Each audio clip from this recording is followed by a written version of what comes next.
It's just Russian roulette. You're playing Russian roulette. And you're really playing Russian roulette when you take those pills. These are made to look like prescription pills, but they're not.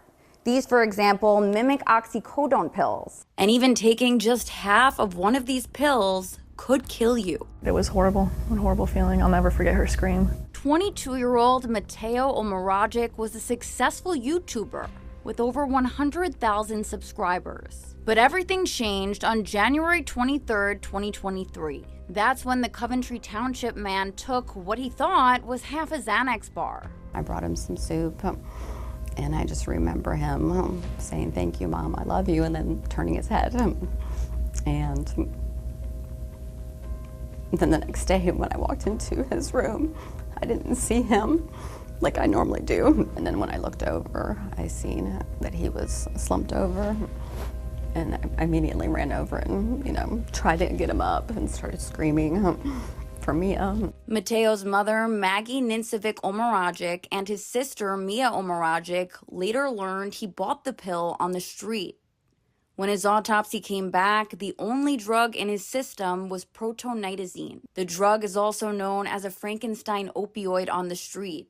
Studies show it can be up to 40 times stronger than fentanyl. How did you feel when you discovered this? I was in shock myself because I had never heard of it, and I had worked in a pharmacy and I was a nurse. And then when I got his toxicology report, it was devastating to see the very, very minute amount of this drug that killed him. 30 miles away in North Royalton, Tony Belcito knows what it's like to lose someone to phony pills. His grandson died from an overdose in June of 2021. David Schmego Jr. was only 18 years old. All of a sudden I heard her screaming to call 911. He was unresponsive. He was laying on the floor in his bedroom. And so she started, my wife's a nurse, she started chest compressions. And after a while I took over, and I knew right away as soon as they took over that he probably was not going to make it. Months later, Belcito was able to get into his grandson's cell phone, and he finally got some answers. She told Junior that she thought the pill was pressed, but Junior responded back on that text message saying he had no idea what that meant. And unfortunately, he still took the pill. Pat Hanks is the director of the Lake County Narcotics Agency. He says they've been flooded with counterfeit pills since 2020.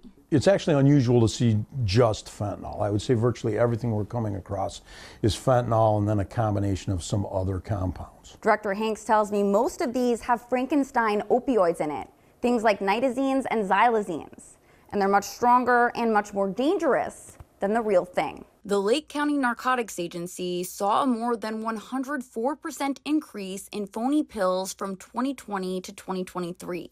In Cuyahoga County, 58 people died from a nitazine OD in 2022. In 2023, that number more than doubled, with 129 overdoses.